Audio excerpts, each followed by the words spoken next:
problema que acontece bastante nas grandes cidades é um probleminha relacionado à ilha de calor, a formação de ilhas de calor. O que seria isso, professor? Basicamente, as ilhas de calor, elas são um fenômeno que acontece nas cidades, no qual o centro ele vai ter uma temperatura muito maior que a periferia. Calma aí, professor. Esse ovo aqui é uma cidade? Exatamente, parece um ovo frito, mas juro que é uma cidade.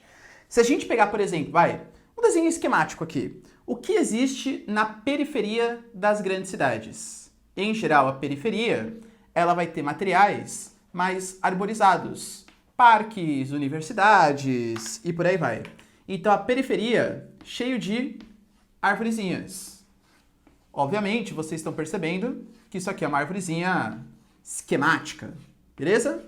Quando você pega as áreas centrais elas são muito mais asfaltadas, com muito mais concreto. Se a gente for representar, a gente consegue até falar que a região central ela vai ter a presença de muito mais prédios, asfalto, lugares mais poluídos. E daí, professor? E daí que pelo albedo... Professor, o que seria esse albedo aqui, ó? Esse albedo nada mais é do que a capacidade de refletir a luz solar ou qualquer tipo de luz, tá?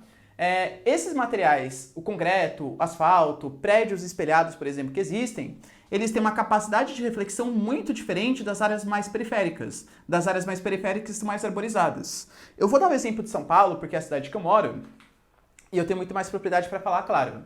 Se a gente pegar a diferença de temperatura entre o centro e a periferia, às vezes chega a 8 graus. Ao mesmo tempo, o centro está 8 graus mais quente que a periferia.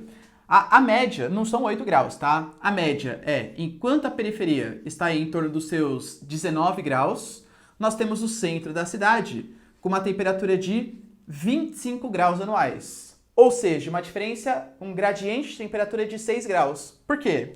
Imagina, por exemplo, vou fazer um desenho aqui para vocês, esquemático, tá? Nós temos aqui, de um lado, prédiozinho, um asfalto, uma rua aqui no meio, asfalto do outro lado, prédio do outro lado. Aí vem um raio solar. Vem o solzinho aqui, ó, todo sorridente, felizinho, libera os seus raios solares. O raio reflete aqui, reflete aqui, reflete aqui, reflete aqui, reflete ali. Até ele sair dessa atmosfera, esse raio ele vai se refletindo e ele vai causando um aumento das temperaturas médias.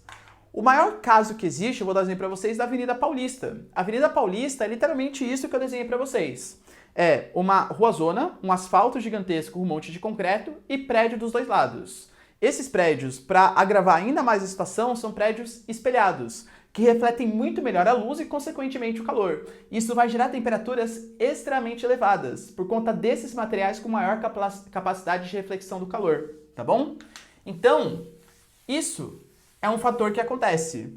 O centro muito mais quente que a periferia. Ai, professor, mas vocês veem problema em tudo, né? Qual o problema? É só se for para uma área periférica levar uma blusa, tal. Não é bem assim, tá? Não é bem assim. Por quê? Em climatologia, nós temos aula aqui no canal também sobre isso. Em climatologia, a gente aprendeu que quanto menor a temperatura, há uma tendência disso aqui se tornar uma zona de alta pressão atmosférica. Como assim, professor? Como está muito frio, as partículas de ar aqui, elas estão muito concentradas. Então é como se o ar estivesse muito juntinho nessas regiões mais periféricas. Por quê? Quanto mais frio, mais concentrado estão os materiais. Aqui uma alta pressão, ar muito concentrado. Aqui, como a temperatura está mais elevada, maiores temperaturas, a gente pode falar de uma zona de baixa pressão atmosférica. Professor, e daí? E daí que aí, aqui, o ar está mais espaçado. Imagina, né? Quando você esquenta o material, ele dilata. Quando você esfria o material, ele concentra. E daí que a natureza não gosta desse desequilíbrio. Então, se nós temos uma atmosfera altamente concentrada na periferia, porque está mais frio, e o centro está mais quente, olha o processo que vai acontecer. Zão. Zão. Zão. Zão. Professor, o que é esse zão aqui, ó? Essas flechinhas amarelas que eu tracei para vocês são ventos. Vocês sabiam que o vento, ele nada mais é do que uma tentativa de equilíbrio das pressões atmosféricas. Como assim, professor? O vento é o deslocamento de ar E o ar, ele sempre vai sair da alta pressão, onde ele está muito concentrado, para baixa pressão, onde ele está pouco concentrado. A periferia é alta pressão, o centro é baixa pressão, pronto, perfeito. A gente vai ter um deslocamento de ventos. Só que convenhamos, galera, esses ventos, muitas vezes, eles podem ser ventos úmidos. E daí, professor?